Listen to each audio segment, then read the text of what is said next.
श्री श्याम धुनी। जय श्री श्याम जय श्री श्याम, खाटू वाले बाबा जय श्री श्याम। नीला घोड़ा लाल लगाम, जापे बैठे बाबा श्याम। जग में सुंदर है दो नाम, जय श्री श्याम बाबा जय हनुमान।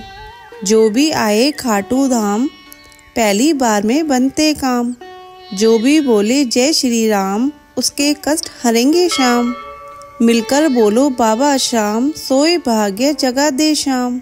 हारे के है साथी श्याम, हार बदल दे जीत में श्याम। अर्ज मेरी यही घनश्याम, हमें बुलाना खाटू धाम। जिसने तुमको ध्याया श्याम, जग में तुमने किया है नाम। सुन बाबा मेरा पैगाम, मुझे बुलाना खाटू धाम। भज लो भक्तों एक ही नाम, जय श्री श्याम जय श्री श्याम। हारे का सारा बाबा श्याम हमारा। श्री श्याम दातार। श्री श्याम घनी की जय, बोलो जय श्री श्याम बाबा जय श्री श्याम। गजानन का ध्यान धर गौरीपति मनाए, श्याम घनी का यह चरित्र लिखा है ध्यान लगाए।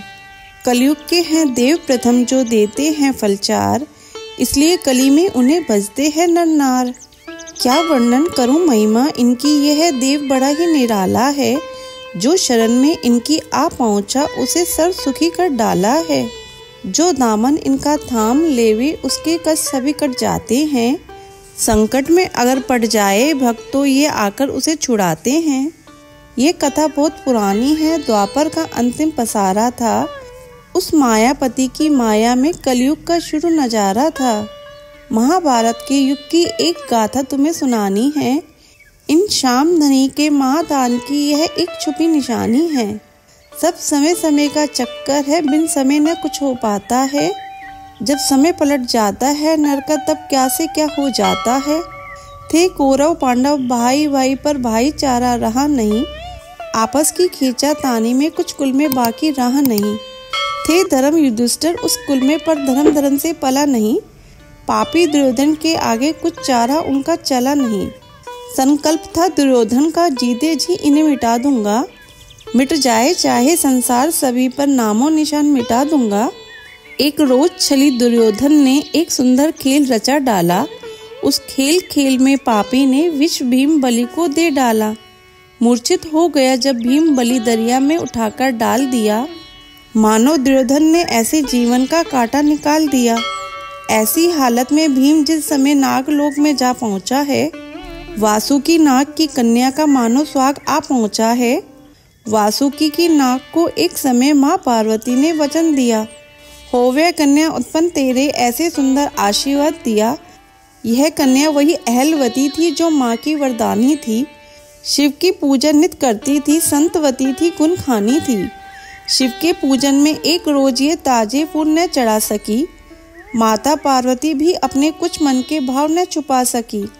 माँ पार्वती ने क्रोधित हो उस कन्या को शाप दिया, मुरझाए पुष्प चढ़ा के पति का मेरे अपमान किया। ये शाप तुझे मैं देती हूँ, इस करने का फल पाएगी। मूर्छित फूलों के बदले में मूर्छित स्वाग ही पाएगी। अहलवती बोली, माता सब जब तब नष्ट हो जाएगा। घर उजड़ गया जो स्वाग मेरा, तो जन्म भ्रष्ट हो जाएगा। अपराध हुआ मुझसे माता, वरदान दूसरा दे डालो। सुख से भर दो झोली मेरी, यह जीवन मेरा ले डालो। बल बुद्धि में होगा अपार, उसे जीत न कोई पाएगा। यह पुरुष वही था भीम, जिसे वहाँ मूर्छापन में पाया है। वासुकी नाग की कन्या ने झट अमृत इन्हें पिलाया है। फिर नारद मुनि की आज्ञा से दोनों का हुआ विवाह वहाँ। इसी तरह से भीम बलि कुछ करते रहे व्यवहार वहाँ। जब आई शुद्धि भ्राताओं की, बोले अब चला मैं जाऊँगा। यह वचन अहलवती देता हूँ, जब चाहोगी आ जाऊँगा। भीम के यहाँ आ जाने से खुशी पांडव कुल में भारी थी। यह वही समय आ पहुंचा था जब महाभारत की तैयारी थी। उधर अहलवती के द्वारा एक सुंदर पुत्र उत्पन्न हुआ। मानो था वो भी महाबली, जीवन से सुख संपन्न हुआ। बर्बरिक नाम रखा उसका, और महातेज भी पाया है। यह वही नाम और वही बलि, जो श्याम घनी कहलाया है। भिड़ पड़े कौरव पांडव दोनों, आपस में युद्ध घमासान ठना। वो पावन धाम कुरुक्षेत्र, जो मानो आज शमशान बना। ये युद्ध महान भयंकर था, जो नहीं बुलाने वाला था। मर मिटे कौरव पांडव दोनों कुछ साथ न जाने वाला था। बालक बर्बरिक भी माता से ले विदा युद्ध में आया है। उस महाप्रलय में लड़ने को बस 3 बाण ही लाया है। भगवान कृष्ण ने देखा कि बर्बरिक युद्ध में आया है, डट गया अगर ये युद्ध में तो मानो त्रिलोकी का हुआ सफाया है। यह पक्ष भी लेगा उस दल का जो हार मानने वाला है।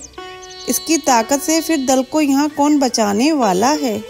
यही सोचकर मायापति मन में अनुमान लगाने लगे। उस वीर बर्बरिक बालक पर माया के फंदे चलाने लगे। भगवान कृष्ण ब्राह्मण बनकर जब सामने उसके आए हैं, बालक की अनूठी देख छवि प्रभु मन ही मन मुस्काए हैं। भगवान ने पूछा जब उससे तो हाल सभी बतलाया है। उस युद्ध में मैं भी भाग लूंगा ये निश्चय मैंने ठहराया है। उस तरफ लड़ूं मैं निश्चय ही जो पक्ष हारने वाला हो, अरमान करूं पूरे उससे जो उन्हें मारने वाला हो।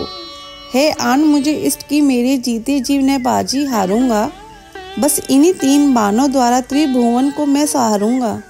है आशीर्वाद माँ का मुझको जीवन बलिदान चढ़ा दूंगा, निर्बल पक्ष की विजय हेतु त्रिलोकी आज हिला दूंगा। भगवान कृष्ण ने सोचा अगर ये वीर युद्ध में डट जाएं, तो एक अर्जुन भीम की तो ताकत क्या मेरा भी चक्र पलट जाए। तुम दानी कितने हो देखिए ये इच्छा हुई हमारी है। यह सुनकर बर्बरिक बोले मांगते कि सब इच्छा भर दूं, जो अगर जरूरत पड़ जाए तो शीश तार अर्पण कर दूं। भगवान ने वो ही मांग लिया और तुरंत शीश दे डाला है। ये महिमा महादानी की है जो सर्वस्व भी दे डाला है। पर उस योद्धा ने मांगा था ये जो मांगोगे दे जाऊंगा, दे दो एक वचन मुझको कि ये युद्ध देख मैं पाऊंगा। इसलिए शीश को लेकर के प्रभु ने ऐसा विधान किया। उस कटे शीश को युद्ध स्थल में एक खंबे पर स्थान दिया।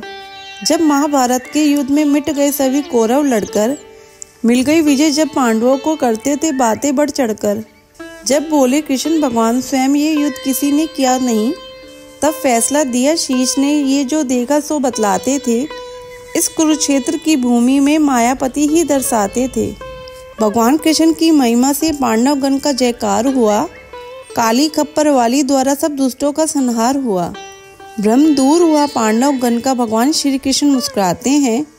उस कटे शीश की ओर देख मोहन बलिहारी जाते हैं। फिर आशीर्वाद दिया प्रभु ने हाथ उठा प्रसन्न होकर, कलयुग में पूजे जाओगे तुम कुल देवता होकर। ये आशीर्वाद हमारा है जो नाम तुम्हारा गाएगा, बिगड़े कार्य बनेंगे उसके मन वांछित फल पा जाएगा। ये वही श्याम दत्तार है जिन्होंने शीश वहाँ दे डाला है। जो शरण गया है उनकी उसका सब दुख हर डाला है। जो इनका ध्यान करे कली में जीवन उसका बन जाएगा। श्रोताओं अब भी चूक गए तो यह समय हाथ नहीं आएगा। शाम जिंदगी थोड़ी है और झूठा सभी झमेला है। इसी चलाचल की दुनिया में बस 4 दिन का मेला है।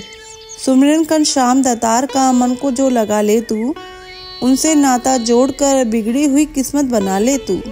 बोलो श्याम बाबा की जय। अगर आपको ये श्याम धुनी अच्छी लगी हो तो इसे लाइक करके शेयर करें और कमेंट में जय श्री श्याम जरूर लिखें। चैनल पर नए हैं तो सब्सक्राइब जरूर करें।